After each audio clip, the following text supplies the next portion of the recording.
The morning sun pierced through the Pacific fog, casting a golden hue over the deck of the USS Valiant, a U.S. Navy aircraft carrier slicing through the ocean like a steel blade. The flight deck was alive with motion. Jets roared down the catapults, crew members signaled with practiced precision, and everything moved to the rhythm of military order. Amidst the chaos, a woman stood silently. She wasn't in uniform. No ribbons, no rank on her shoulders, just a civilian jacket, a leather-bound notebook tucked under one arm, and eyes that saw everything. Her name was Rebecca Caldwell, and while no one said it aloud, her presence on deck was making people nervous. Commander Jason McAllister, the ship's newly appointed executive officer, noticed her almost immediately. He had a job to do: oversee one of the Navy's most complex multi-carrier exercises in decades, and the last thing he needed was what he considered a spectator. Near the flight line, he walked straight toward her, shoulders squared, voice clipped. "Mom, this is a restricted area. You need to leave the flight deck now." Rebecca met his gaze calmly. "I have clearance." "I don't care who signed off on it," McAllister snapped. "You're a distraction. This isn't a sightseeing cruise." "Below decks." Immediately, his voice was loud enough for the nearby crew to turn their heads. No one intervened, no one spoke. They simply watched. Without a word, Rebecca nodded, turned, and began walking toward the stairwell. She didn't rush. She didn't argue. She simply moved with a grace and steadiness that said she'd seen far worse than this. As she descended the metal steps, she paused. There, on the bulkhead just before the lower deck, was a small bronze plaque, weathered by salt air but clearly maintained. Rebecca reached out and brushed her fingers across the name etched into the metal. ADM RLTMS Kitabills in 1955-2018 Innovator, Leader. "Father." She lingered for just a moment, then continued down the stairs. In the wardroom, young officers glanced up as Rebecca entered. Conversations died down. They didn't know her name. They didn't know her story. But they could feel something was different. She chose a quiet table, opened her notebook, and began to write. Her notes were precise. Sketches of formation gaps, timing errors, radio communication inconsistencies. She didn't need access to classified channels. Her training let her read the sea and the ships like a seasoned conductor reads a symphony. A memory flashed through her mind, sitting at the kitchen table as a girl, watching her father use salt and pepper shakers to explain how destroyers could protect aircraft carriers. He'd called it the Caldwell Cross, a concept he never got to complete before his final deployment. Back on the flight deck, the formation was beginning to fracture. Communication delays, gaps in air cover, missed coordination. But down here, Rebecca saw it all. And above her, without knowing who she was, the Navy was seconds from failing a test it couldn't afford to fail. That's when Chief Petty Officer Doug Ramirez approached her table. His face was worn by time and sea air, but his eyes held recognition and respect. "Mom, I knew your father. We served together on the Jefferson. Don't mind McAllister. He's green." Trying to assert control, Rebecca's expression softened slightly for the first time since boarding. "How's your daughter?" she asked. Ramirez smiled. "Just started at Annapolis. Quotes your tactical papers in her letters like scripture." Rebecca scribbled something quickly in her notebook, tore out the page, and handed it to him. "If someone up there is asking why the defense grid keeps failing, this might help. It's a modification of the Caldwell Cross. Rotational alignment instead of fixed positions. Should eliminate the air cover gaps." Ramirez took the note and studied the diagram. His jaw tightened as understanding dawned. "Mom, this could save lives." "Only if someone's willing to listen," she replied quietly. Within 15 minutes, the bridge would be calling her up. But down in the mess, the sailors were already whispering. "Do you know who that is?" I think that's Dr. Caldwell." She didn't wear a uniform, but she carried something heavier than rank: legacy, experience, and the one thing no protocol manual ever teaches: trust earned in silence. And before the day was over, every ship in the fleet would know exactly who she was, without a single medal pinned to her chest. Below deck, the hum of the ship was steadier, quieter, but no less alive. The clang of boots on steel, the low murmur of intercom chatter, and the occasional crackle from the ship-wide radio created a soundscape that only those who'd served at sea could fully appreciate. In the officers' mess, Rebecca Caldwell sat alone at a table near the far wall. Her coffee had long gone cold. Her notebook, however, was far from idle. She wasn't supposed to be writing. Not officially. Not during live maneuvers. But then again, no one had ever officially told her how to stop seeing what others missed. Her pen moved methodically, sketching the current fleet formation, marking gaps in destroyer coverage, timing intervals between air sorties. Her brow furrowed slightly as she circled a key vulnerability in the western flank, a 25-second window with no aerial overwatch. In a real scenario, it would have meant lives lost. Around her, young officers filtered in and out, grabbing coffee, exchanging glances, and whispering. They didn't know who she was, but they could feel she didn't belong. And yet, she carried herself like someone who did. The doors swung open sharply. Commander Jason McAllister stepped in. He spotted her instantly. His jaw tightened. Without a word, he crossed the room and stopped beside her table. Rebecca didn't look up. She kept writing. "I see you're still taking notes," McAllister said, his tone low but firm. She glanced at him briefly. "Just drinking my coffee, Commander. This is a working vessel during an active combat exercise," he said, voice rising slightly. "Not a study hall." He reached down and snatched her notebook without asking. She didn't react. She didn't need to. As he flipped through the pages, his eyes scanned diagrams that looked more like textbook excerpts than casual observations.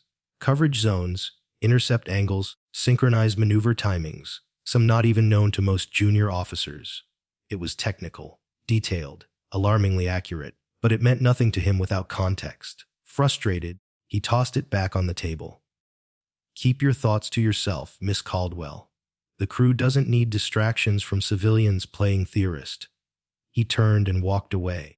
Silence hung over the mess for a moment, until a deeper, slower voice cut through it. "Don't mind him, ma'am." Rebecca looked up.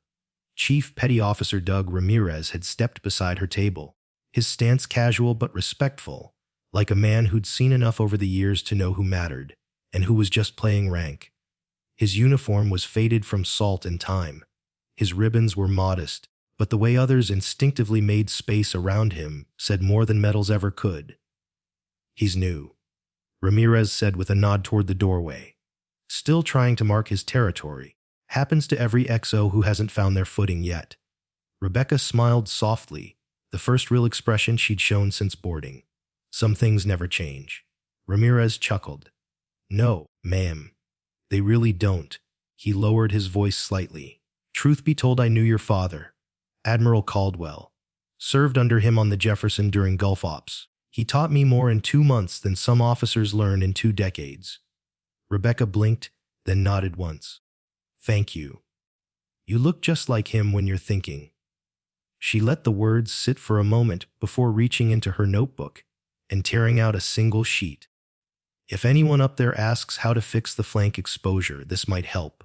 Ramirez took the page carefully, studying the handwritten diagram. His expression shifted.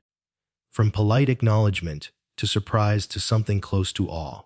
"Ma'am, this is exactly the kind of adjustment we need. Why hasn't anyone else seen it?" Rebecca's answer was simple. Sometimes, people stop listening to voices that don't come with a rank insignia. Ramirez folded the page gently like it was a relic and tucked it into the breast pocket of his uniform. "I'll get it where it needs to go." She nodded once and went back to her notes. Outside, the carrier trembled as another jet thundered into the sky. But down here, in the heart of the ship, something had shifted. People were beginning to see. Not because she demanded it, not because she shouted, but because real expertise doesn't need to prove itself. It just waits for the moment someone is finally willing to listen. The ship's intercom cracked and hissed overhead, followed by a stern voice that rippled through every corridor of the USS Valiant. "All hands to stations. Phase 3 commencing. Repeat, Phase 3 commencing." Officers bolted from the mess in all directions. Chairs scraped across the deck, and the quiet hum of the lower levels turned into a vibrating storm of orders and movement. Within seconds, the room was nearly empty, except for 2 people.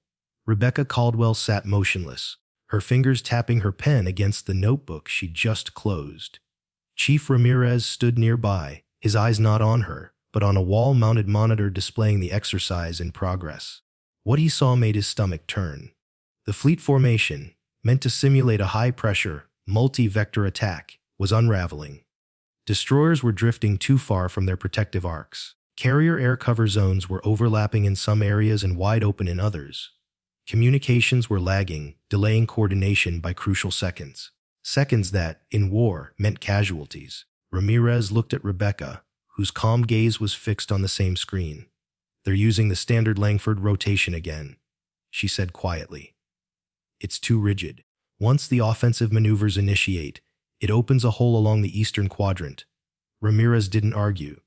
He didn't question. He reached into his uniform pocket and retrieved the page she'd given him, now slightly creased from his constant touch. "I'm taking this upstairs." Rebecca nodded, her voice low but resolute. "If they ask who it came from, tell them it doesn't matter. Just tell them it works." And with that, he was gone. She remained seated, watching the tactical feed shift and shake, as ships tried to force outdated patterns into modern threats. The old guard never understood tactics weren't about tradition. They were about survival. 10 minutes later, above deck on the bridge of the Valiant, Admiral Richard Monroe stood stone, faced over a glowing tactical display, surrounded by officers barking fragmented solutions. Commander McAllister was pacing, a mixture of tension and confusion visible in every gesture. "Sir," he said, pointing at a section of the display, "we've tried the Sullivan pattern. It leaves our western flank exposed. The modified Langford still creates a 40-second vulnerability in Destroyer Group 2. We're running out of time to adjust." The Admiral didn't speak. His jaw clenched. Then, Chief Ramirez stepped forward. He wasn't part of the bridge staff. He didn't belong here right now. But he held something in his hand that made the Admiral pause. "Sir, permission to speak." Monroe glanced at the paper, then at the chief's face. "Go ahead." Ramirez handed over the folded note. This came from someone below deck. She saw the problem before it happened. "This formation, this adjustment, closes the air gap using rotational defensive arcs rather than fixed positioning." The Admiral's eyes scanned the sketch. "Simple, bold, perfect. Who sent this?" Monroe asked, though his voice had already softened with interest. Ramirez's answer was quiet but firm. "A woman named Caldwell." "Sir?" McAllister, who had returned to the edge of the room, froze in place. "Caldwell?" Monroe raised an eyebrow, then snapped his fingers toward the communication officer. "Tell all ships, prepare to shift formation. Immediate implementation of the Caldwell Cross variant. Begin staggered rotation in defensive zones." The bridge came alive again. A moment later, a young lieutenant stepped through the door, slightly winded. "Admiral, sir. Commander Caldwell is requested on the bridge." Monroe looked up. Finally. Rebecca stood when the knock came at the mess hall. The young officer addressed her with something close to reverence. "Darks? Commander Caldwell. Admiral Monroe has requested your presence on the bridge." She blinked. "Commander McAllister made it clear I wasn't to return topside." "The Admiral made it even clearer that you should," the young man said, a slight smile playing at the corner of his mouth. As she made her way through the winding steel corridors of the ship, passing sailors who stepped aside with nods that were no longer curious, but respectful, Rebecca felt something change. This wasn't about proving herself. This was about the fleet realizing they already knew her. When she entered the bridge, the air thickened. Commander McAllister turned to see her and froze mid-sentence. The Admiral didn't miss a beat. "Commander Caldwell?" Admiral Monroe said, stepping forward. "Thank you for joining us." She stopped beside the tactical display, calmly setting her notebook on the console. The formations weren't designed to handle simultaneous offensive and defensive vectors, she explained. That's why the Langford model kept breaking down. But with overlapping arcs, rotating instead of fixed, you allow flexibility without creating exposure. She flipped to a page and showed them the full diagram. "This is the Caldwell Cross. Developed after simulations in the Atlantic showed similar weaknesses during drone swarm trials." McAllister, pale and silent, finally found his voice. You designed this." Rebecca didn't look at him. Her voice remained steady. "My father began the theory. I finished it, and field tested it." The Atlantic Fleet's been running it for months. The Admiral nodded slowly. And it works. Better than it looks on paper. Just then, the radio crackled to life. Sierra 7 to command, adjusting to Caldwell Cross. Southeast quadrant secure. Roosevelt confirming alignment. Defensive zones holding. Steadfast transitioning. Flawless pivot. McAllister could only watch as the fleet began moving with surgical grace. Ships repositioning in a precise, staggered arc, each supporting the other like gears in a single massive machine. No more gaps, no more chaos, only structure, only clarity. They recognized it? Monroe murmured, watching the display. They didn't recognize me. Rebecca corrected gently. They recognized the pattern. They've been training with it, and now they know when it's needed. McAllister finally stepped forward, visibly humbled. Commander, I owe you an apology. Rebecca turned to him, her voice free of malice. Protocol protects us, Commander. But assuming without verifying, that endangers everyone. The Admiral raised a hand. There'll be time for all of that later. For now, Commander Caldwell, would you stay on the bridge? The fleet is responding to your tactics. I want you here. She nodded once. Not as a visitor, not as a distraction, but as the architect of the formation that just saved the entire exercise. And from the quiet corner of the bridge, Rebecca Caldwell watched as the Navy finally caught up to what she'd known all along. That sometimes the loudest voice in the room isn't the one that should be followed. The USS Valiant's bridge buzzed with tension and awe. For the first time all day, the tactical display wasn't flickering with red alerts. The ships under Admiral Monroe's command were gliding into position with purpose, each hull shifting as if choreographed by one hand. The cross-shaped formation began to tighten, defensive zones overlapping cleanly, coverage gaps closing like shutters against a storm. Commander Jason McAllister stood off to the side, arms crossed, eyes fixed on the screen. He wasn't speaking now. No one was. Except for the Admiral, he turned to the woman standing next to him. Commander Caldwell, he said, the words rolling out slowly. I believe the fleet just confirmed what the War College argued over for years. Rebecca remained composed, her tone modest. It was always about function, Admiral. I never cared much for credit. Well, I'm afraid that option is gone. The Admiral nodded toward the communications officer, who brought over a handheld tablet. Across the display, real-time confirmations from other ships were pouring in. Cross-pattern locked. Transition to staggered rotation complete. Air cover holding steady. Caldwell model in effect. McAllister stepped closer, reading over Monroe's shoulder. His voice, when he finally spoke, was quieter now. Less sharp. Caldwell, I know that name. Monroe glanced at him, then back at Rebecca. He offered a small, almost fatherly smile. You should, gentlemen.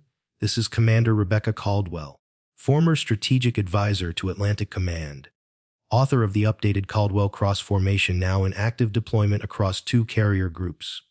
McAllister's eyes widened, the recognition hitting him like a slap. You wrote the Advanced Tactical Supplement, Carrier Strike Integration in Multi-Theater Conflict. We studied that at the Academy? Rebecca gave a slight nod.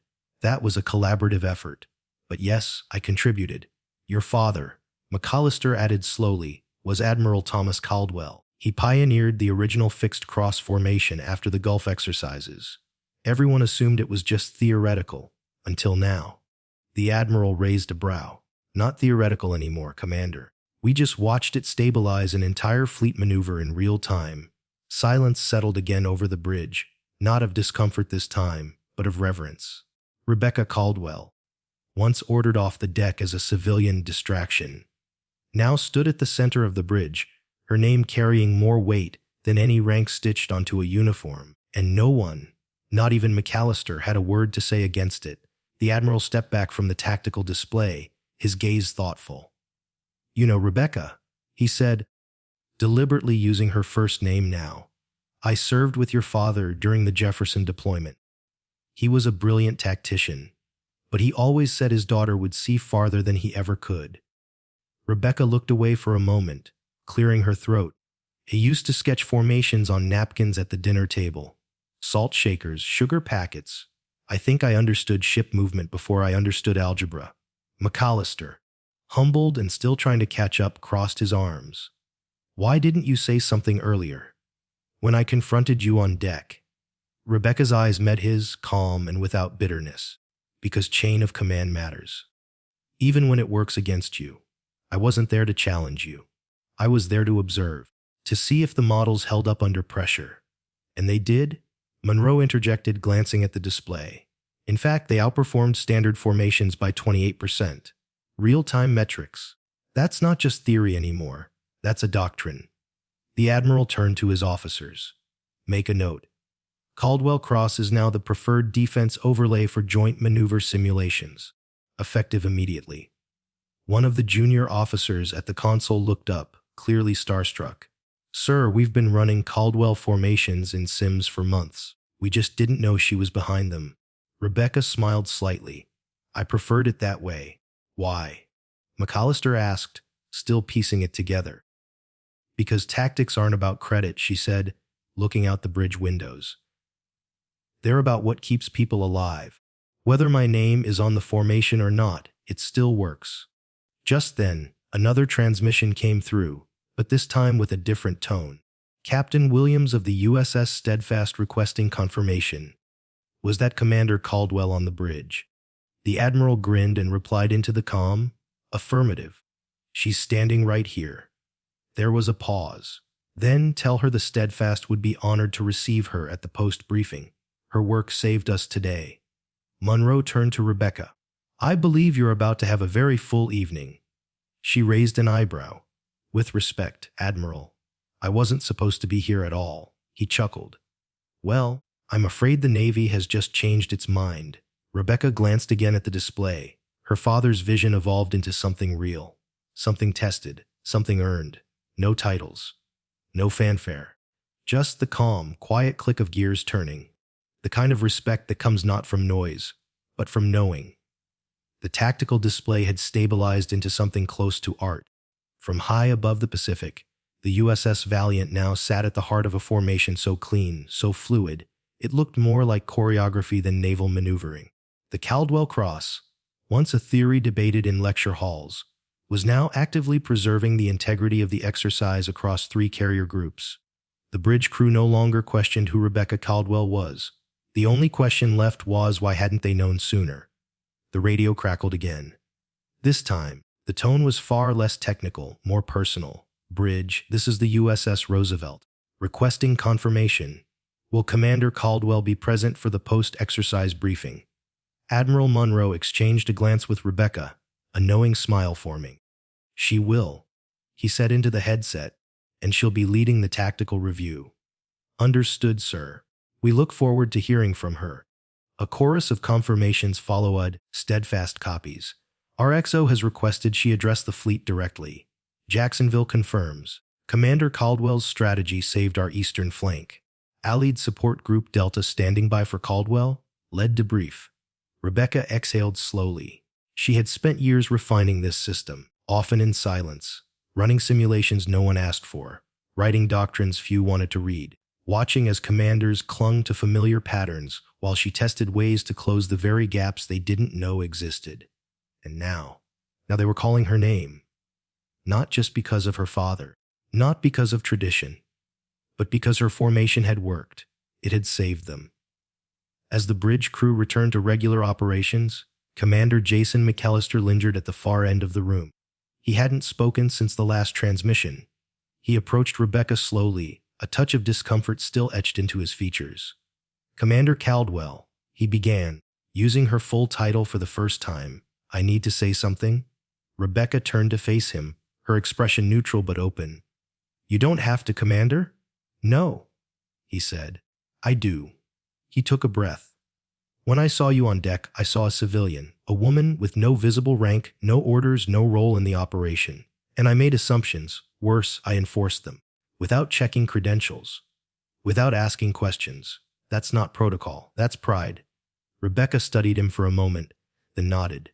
Protocol protects the system, but when it replaces judgment, it becomes a threat itself. McAllister looked genuinely ashamed. I forgot that. I let the pressure of command override the obligation to understand. She didn't rush to forgive him. but she didn't dismiss him either. Then today was a lesson for both of us, she said finally. I learned that legacy alone doesn't guarantee trust. You learned that appearances rarely tell the whole story. He extended his hand. Permission to accompany you to the debriefing, Commander. Rebecca took his hand, firm and steady. Permission granted. The debriefing was held in the ship's main conference room, large enough to accommodate the senior officers on board, while captains from other vessels joined via secure video feed. Their faces appeared one by one across the wall, mounted monitors, flickering into place as the system connected across the fleet. As Admiral Munro entered the room, he gestured for silence. Gentlemen, he began, today's exercise was designed to expose weaknesses in current carrier group tactics. It succeeded in ways we didn't anticipate. Fortunately, it also revealed a solution. I'd like to introduce the architect of that solution, Commander Rebecca Caldwell. As she stepped forward, the shift in posture across the monitors was instant. Officers sat straighter, some even smiled. Most simply nodded, a gesture far more powerful than applause. Commander, said Captain Thomas Williams of the USS Steadfast, his gray hair and gravelly voice giving him the air of an old lion. Your formation reduced our exposure by 15 minutes during Phase 3. That's not just time, it's lives. We thank you. Rebecca spoke calmly, avoiding grandeur. The concept was only as strong as its implementation. You and your crews brought it to life under pressure. You're the reason it worked. Another captain, Harris from the Jacksonville, chimed in. We've been studying your model in simulations for months, but today confirmed what no chart or graph ever could. Rebecca listened more than she spoke, offering clarifications, minor refinements, and tactical adjustments as needed. She answered every question with the clarity of someone who had lived with these concepts long enough to make them instinct. But as the session wound down, her eyes caught something unexpected. Commander McAllister, sitting beside her taking notes. Listening, not posturing, learning, and when the final officer signed off, McAllister stood again. Commander Caldwell, he said in front of the remaining crew, on behalf of the Valiant's bridge team, I want to offer something beyond apology, our full endorsement. He paused, visibly choosing his words. You weren't just right. You were patient. You waited until your insight was needed, and when it was, you gave it freely. That's the kind of leadership the Navy needs. Thank you. For the first time all day, Rebecca allowed herself a smile, not out of pride, but out of quiet recognition. Thank you, Commander. And thank your crew. They trusted the pattern the moment they saw it in action. That's not something that can be taught. It's earned. Outside the conference room, the hum of the ship continued. Jets launched, radios buzzed, engines vibrated, but somewhere in that layered rhythm, a quiet transformation had taken place. A woman once dismissed as a distraction was now the standard. Her name, once forgotten in favor of her father's, now stood on its own, not shouted, not demanded, but spoken clearly, by captains and crews who knew what it meant when lives depended on the silence between the orders. The debriefing had concluded. The screens dimmed.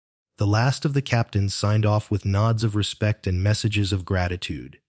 Rebecca Caldwell gathered her notes quietly, sliding them into her leather-bound folio, the same one that had once drawn suspicious eyes, now guarded like a national asset.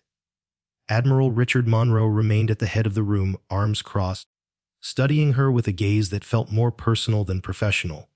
Commander, he said, stepping closer, there's something else I'd like to speak to you about. Off the record, if there still is such a thing. She looked up, one brow raised. Go on. He reached into a folder and laid a document in front of her. Naval Tactical Command is forming a new unit. Adaptive Defense Strategy Division. Its mission is simple: take proven concepts like the Caldwell Cross and integrate them fleet-wide. Update training. Refine execution. Evolve doctrine. Rebecca glanced at the paper, noting the signature line already bearing her name. You're offering me command. Monroe gave a small nod. You've earned it. And you're the only one who understands both sides, the theory and what it looks like in open water. She hesitated. I've still got ongoing research with the War College, which you'd have full access to, Monroe said smoothly.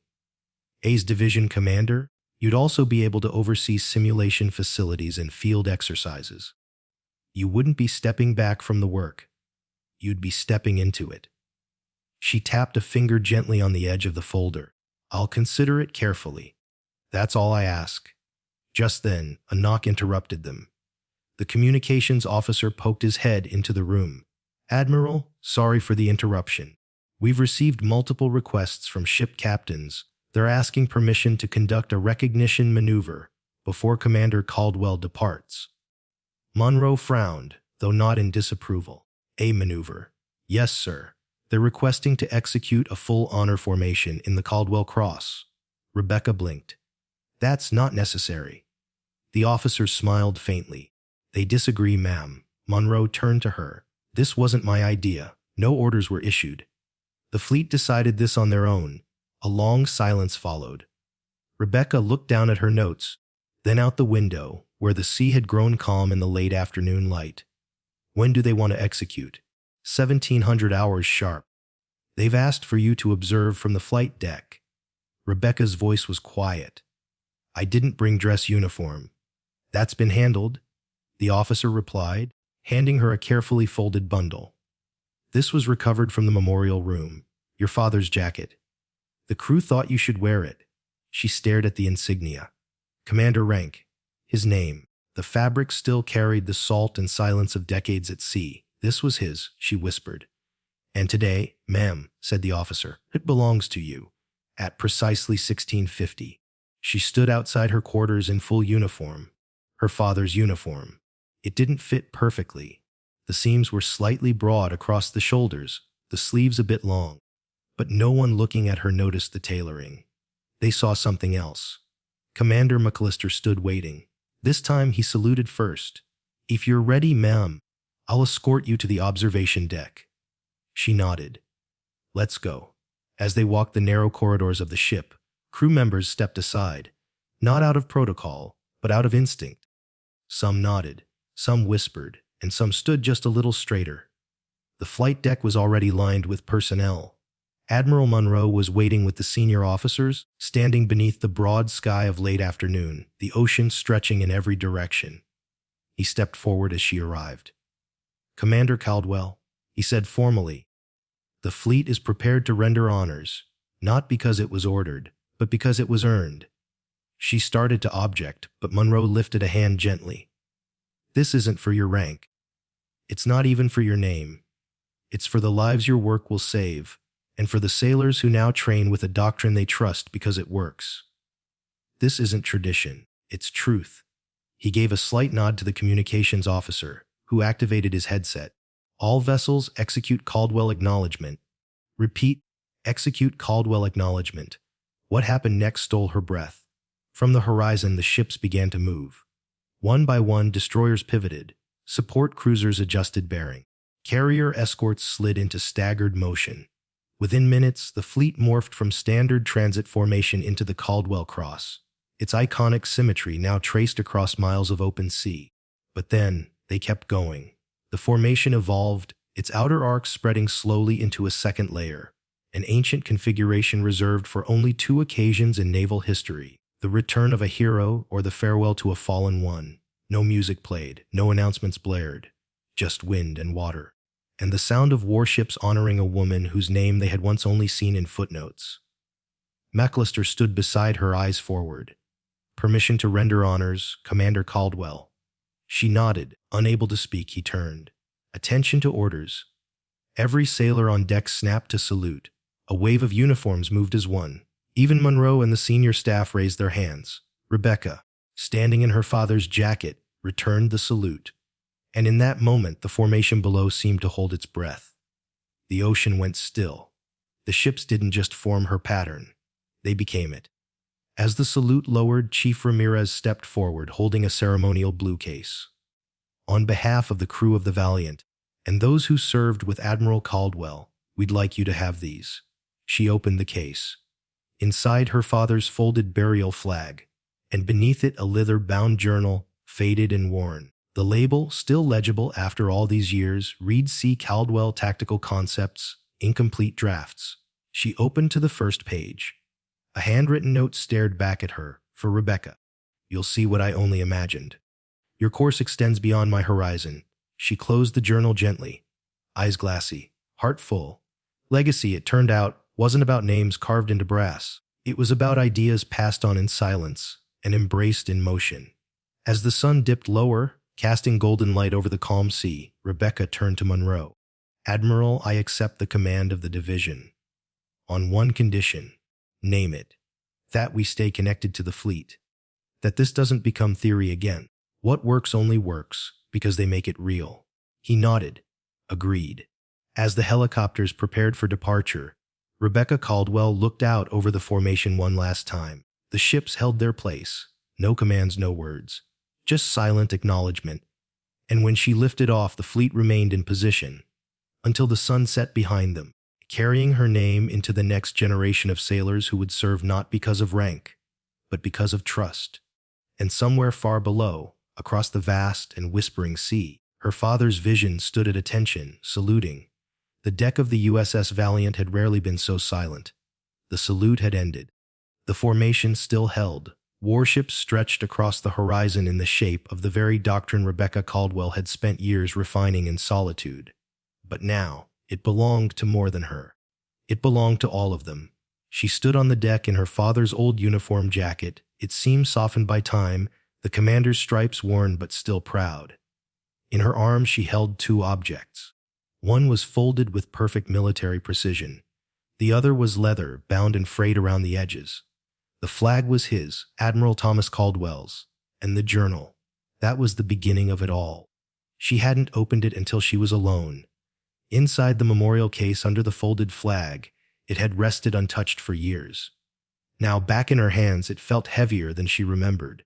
Not physically, but in the weight of what it represented.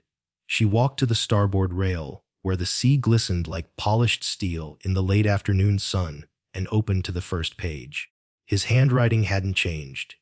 Neat, bold, centered. For Rebecca, who will see what I only imagined. Your course extends beyond my horizon. She let the words settle. They didn't ache. They didn't bring tears. Not yet. They just made sense. Because today he had been right. Behind her, the ship's crew was still at attention. Hundreds of sailors lined along the deck's edge. Some had never met her. Some had only learned her name hours earlier. And yet, not one moved. Not one turned away. They weren't saluting a rank. They were acknowledging something far older, far deeper. Service without applause. Leadership without ego. And the quiet certainty that ideas, real ones, outlast their architects. Chief Ramirez appeared beside her again, this time without ceremony. His voice was low, barely above the ocean breeze. The formation will hold until sunset, ma'am. That's tradition. She nodded. It's fitting. He looked down at the journal in her hands. You know, he used to say your real commission started the moment you were willing to be wrong, and still stood by the work. She smiled faintly. He said that to me when I was 12, after I wrote my first tactical critique and got every calculation backwards. Ramirez chuckled. And now, she closed the journal slowly. Now they're training on those calculations fleet-wide. He gave a slow, respectful nod and stepped back. She remained at the railing for another few minutes, watching the ships hold position. The geometry was exact, perfect spacing, arcs rotating gently with the sea, each vessel locked in mutual protection. It wasn't just defense. It was devotion in motion, and it needed no words to explain itself. A quiet voice broke the stillness. Your helicopter is ready whenever you are, Commander.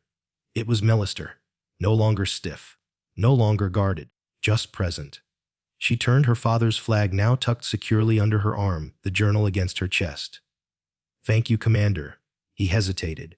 If I may say, ma'am, he would have been proud today. Her eyes met his. He always cared more about effectiveness than recognition. Then it seems you inherited that trait. She smiled again. Smaller this time, but more personal. It's a trait all good naval officers should learn. McAllister straightened. Not in formality, but in agreement. We don't serve for medals. We serve for the ones beside us, she finished. And with that, she extended her hand. The two officers, one in standard uniform, the other in a jacket stitched with memory, shook hands firmly, not as apology, but as equals. As she boarded the helicopter, the last rays of sunlight stretched long shadows across the deck. The rotors picked up speed, the sea below still whispering in its quiet rhythm. From above, the ships of the fleet still held their formation, unmoving against the rolling blue. No commands had been issued, no ceremony planned, no press release prepared. And yet what took place that day would ripple farther than any medal could reach. Because sometimes, the most powerful honors aren't shouted. They're stood for, they're held, they're formed into the water itself. As the helicopter lifted off, Rebecca Caldwell looked down one last time. Not at the hull of the Valiant or the ribbons on her borrowed coat, but at the fleet itself. Ships from every corner of the Pacific now aligned in the shape of her father's imagination and her lived reality. Legacy had not been claimed. It had been returned. And as the sun disappeared behind the western sky, she finally let herself whisper something no one else could hear. "Thank you, Dad." Then she looked out over the darkening ocean, still, strong, and protected by something she never demanded, but built, silently, enduringly, and now unmistakably honored.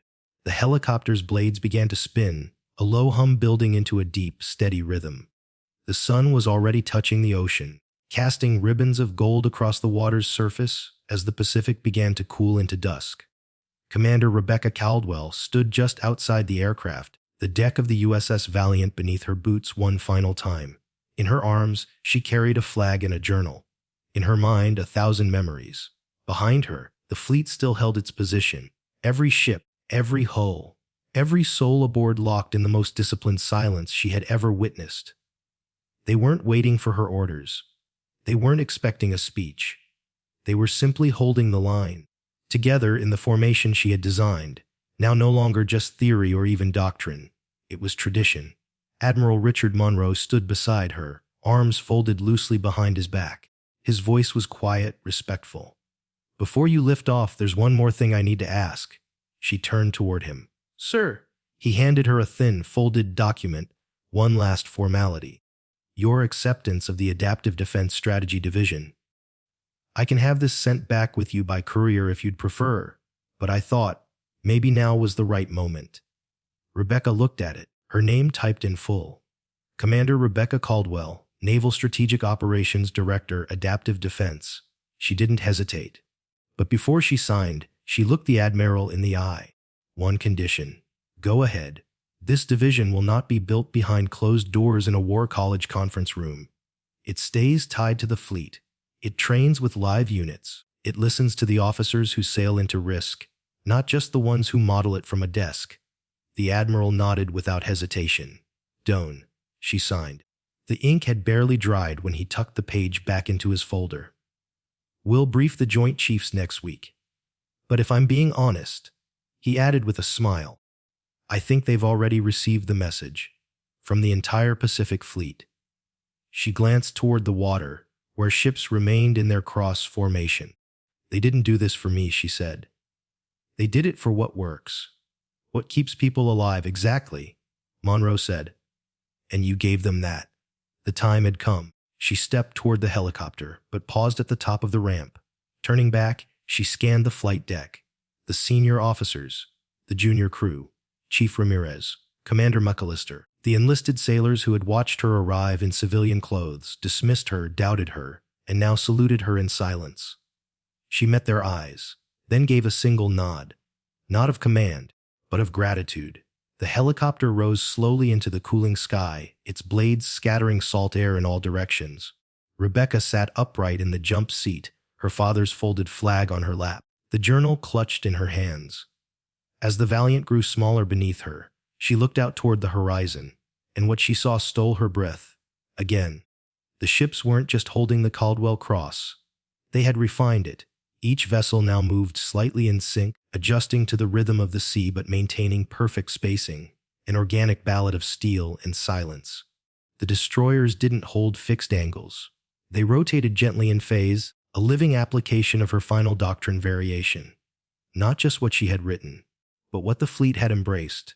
There was no loudspeaker, no bugle, no announcement, just hulls and hearts aligned in mutual defense, and a silent message to one departing officer: "We see what you built, and we carry it forward."